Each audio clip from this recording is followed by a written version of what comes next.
Nobody builds a $35 million fantasy out of nothing. You build it out of pain. And that is the only way to understand what Michael Jackson created in the hills of Santa Barbara, and why, 17 years after his death, the place still refuses to let go of the people who know its story. Neverland Ranch is back in the conversation right now. Not because it went up for sale. Not because a former employee came forward. But because Hollywood came back to film there. In 2024, production crews working on the official Michael Jackson biopic pulled up to those famous gates and turned the old estate back into a working set. Dialogue scenes, stunt sequences, petting zoo recreations. The ranch that had been mostly silent for years was suddenly alive again with cameras and crew, and that alone tells you something important. 17 years on, Neverland still has a kind of gravity that the entertainment industry cannot quite leave alone. But to understand why that matters, you have to go back to what this place actually was before everything fell apart. Michael Jackson did not buy Neverland as a status symbol. He bought it in 1988 for around $17 million, and then he poured an additional $35 million into reshaping it into something that had never existed before in private hands. That is not the behavior of someone trying to impress people. That is the behavior of someone trying to build a world. And the world he built was not designed for adults.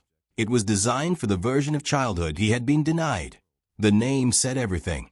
He called it Neverland after the island in Peter Pan, the place where a boy never has to grow up. Jackson had spoken publicly for years about how his own childhood had been consumed by rehearsals, performances, and the relentless pressure of his father's ambitions. By the time he was in his 20s, he was one of the most famous people alive, and he had never once been a normal child. Neverland was his answer to that. It was not a home in any traditional sense. It was a correction, a do-over, a place designed to feel like the childhood he had spent his whole life mourning. The property sat on roughly 2,700 acres in Santa Barbara County, and at its peak it was almost impossible to describe without sounding like you were exaggerating. There was a fully functioning train station with a fleet of riders that circled the grounds. There was a 50-seat private movie theater where Jackson could watch films with guests. There was a 4-acre lake with a waterfall, a basketball court, a tennis court, a carousel, a Ferris wheel, and a petting zoo stocked with llamas, chimpanzees, and other animals. The main house itself was a 13,000-square-foot French country estate filled with artwork, grand pianos, and the kinds of details that took years to accumulate. The floors in the kitchen had been salvaged from an 18th-century French chateau, dismantled in France, shipped across the ocean, and reassembled piece by craftsmen who lived on the property for 2 years just to finish the job. This was not wealthy excess in the way people usually mean it. This was obsession with a very specific emotional goal. Every detail at Neverland pointed back to the same thing. Jackson was not trying to show the world what he had. He was trying to build the one place on Earth where he could feel safe. And for a while, at least on the surface, it worked. The estate became legendary. Guests who visited described something that felt like stepping into a different reality entirely. The landscaping around the train station was designed to evoke Disneyland. The gardens were theatrical. There were statues scattered throughout the property, some depicting whimsical characters, some of Michael himself in fantastical poses. There was even a pedestal in the main living room that held a rotating display of a genuine Oscar, the Academy Award for Gone with the Wind from 1939, which Jackson had purchased for $1.5 million specifically, so his guests could admire it as they moved through the house. Inside his private master bedroom suite, there were multiple levels. A sleeping loft upstairs with a large bed rumored to have a sequined bedspread. 2 walk-in closets, a jacuzzi, and hidden throughout the room, security code panels tucked inside cabinets behind hanging clothes, triple-lock compartments built into the walls, rooms within rooms that nobody outside Jackson's immediate circle ever fully understood. His belongings were so extensive that people who worked there described running out of places to put things. He collected constantly, shipping items back from trips overseas until the spaces designed to hold everything started to overflow. What is easy to forget when you look at the surface spectacle of Neverland is just how deeply personal every corner of that house actually was. The grand piano in the main living room had dozens of framed photographs covering its entire top surface, pictures of Michael with family members, close friends, people who mattered to him. That piano was not a showpiece. It was a scrapbook. And the foyer greeted guests had a statue of a butler holding a tray of cookies, a small detail that said everything about how Jackson wanted people to feel when they walked through his door. He wanted them to feel welcomed. He wanted Neverland to feel like the warmest place in the world, because for him, it was the closest thing to a home he had ever been able to build on his own terms. There was also a clock in that foyer that nobody who saw it ever forgot. It was a two-sided marble clock, so heavy that workers had to reinforce the floor beneath it before it could be installed. The floor of a multi-million-dollar estate had to be structurally altered just to support a clock. That is the level at which Jackson operated.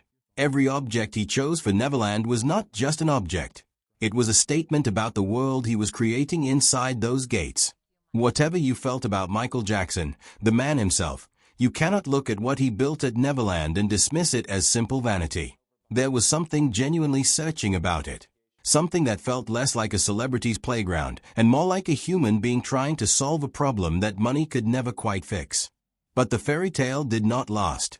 And the way it ended is the part of this story that most people only know in fragments. In November 2003, police executed a search warrant at Neverland as part of a criminal investigation into allegations of child sexual abuse. The footage of that raid, officers moving through the property with search warrants, radios crackling, the machinery of the legal system rolling through the gates of Jackson's private world, became some of the most widely broadcast television of that era. Jackson was away from the ranch when it happened. When he returned, nothing would ever be the same. He maintained his innocence throughout the trial that followed, and in June 2005, he was acquitted on all counts. But the psychological damage of what had happened at Neverland was something a verdict could not undo. He left the ranch shortly after the trial ended. He told people close to him that the police raid had made the place feel violated, that he could no longer walk through those rooms without feeling the presence of what had happened there. He never returned. What followed was a slow collapse that played out over more than a decade and is one of the most striking real estate stories in modern celebrity history. Without Jackson living there, the costs of maintaining a 2,700-acre estate with dozens of structures, a functioning zoo, and amusement park-grade attractions became unsustainable almost immediately. In 2008, Jackson defaulted on a $24.5 million loan tied to the property. When he died in June 2009, Neverland had already been largely stripped of the elements that made it what it was. The petting zoo animals had been relocated. The amusement rides had been removed. The carousel, the Ferris wheel, the private train system, the pieces of the fantasy that Jackson had spent so much money constructing, were quietly dismantled and hauled away. And here is the detail that captures the whole arc of Neverland in a single image. Those rides did not disappear. They were sold off and eventually showed up at county fairs and traveling carnivals across California, Oregon, and Washington. Some pieces ended up permanently installed at places like Coney Island. The Ferris wheel that once spun in Michael Jackson's backyard for private guests became a fixture at public fairgrounds. The private fantasy became scattered public entertainment. What he had built to keep the world out ended up absorbed back into the world piece by piece. The property itself went through years of listing and relisting that told its own story. It first went on the market in 2015 for $100 million. Nobody bought it. The price dropped to $67 million. Then to $31 million. Then, in 2020, a billionaire investor named Ron Burkle purchased the estate for $22 million, renaming it Sycamore Valley Ranch. That final number, $22 million, for a property Jackson had poured more than $50 million into acquiring and customizing, was less a real estate transaction and more a kind of verdict on everything the ranch had been through. Think about that trajectory for a moment. A place that Jackson had poured his heart, his childhood grief, his artistic vision, and tens of millions of dollars into building from scratch was eventually sold for less than half of what it cost him to develop it. The most elaborate private estate in American pop culture history, a place with its own train system, its own zoo, its own movie theater, its own amusement park, sold at what amounted to a steep discount, because no amount of acreage or square footage could fully separate the property from the weight of everything that had happened there. The land was valuable. The story attached to it made the price complicated. Burkle has not been idle with the property. By 2022, county records confirmed that active restoration work was underway, with permits filed for roofing repairs, electrical work, and structural improvements across several of the remaining buildings. The estate that once felt like a ghost of itself was slowly being made functional again, even if the public would never see the inside of it. The famous name is gone. The animals are gone. The rides are scattered across the country. But the land is still there, still enormous, and still being worked on by someone who clearly believes it has a future. Which brings us back to the biopic, and to something genuinely strange about how Neverland fits into the story being told about Michael Jackson in 2024 and beyond. The film crew that came to the ranch in 2024 was not just using it as a backdrop. They were using it as a character. The estate that Jackson built as an escape from his public life was now being filmed as part of the official account of that public life. And the complications ran even deeper. The original version of the biopic had planned to include a scene depicting the 1993 raid on Neverland, and some of that footage was actually shot. It had to be removed later because of legal issues connected to the financial settlement Jackson's estate had reached with the Chandler family, which made that material impossible to include. So Neverland ended up serving two functions simultaneously in the making of that film. It was a real physical location where cameras rolled and scenes were captured. And it was also the exact place where the movie had to stop telling part of the story. A filming location and a legal boundary, occupying the same 2,700 acres at the same time. That is a strange kind of power for a piece of land to hold. And it is not accidental. Neverland was always the place where Jackson's two lives, the public spectacle and the intensely private inner world, collided most directly. He built it to be a refuge. It became, in the eyes of the wider world, something much more complicated than that. What makes Neverland so hard to look away from, even now, is that it exists at the intersection of so many different stories at once. It is a celebrity home. It is a legal symbol. It is a former theme park. It is a filming location. It is a piece of land currently being restored by a private billionaire who bought it at a fraction of its emotional worth. And underneath all of those layers, it is still the most complete physical record of who Michael Jackson was when nobody was watching. Not the performer. Not the defendant. Not the icon. The person who wanted a childhood badly enough to spend $35 million building one from scratch. 17 years after his death, the ranch still sits at the center of every major conversation about who Michael Jackson was and what his life meant. Not because it is glamorous anymore. Not because the rides are still spinning or the animals are still there. But because it is the most tangible physical record of the contradiction at the heart of his story. A man who was given the world and spent $35 million trying to build himself a childhood instead. A place that tried to hold joy and ended up becoming a symbol of loss. The amusement rides may be scattered across county fairs. The name on the gate may have changed. The man who built it may have been gone for 17 years.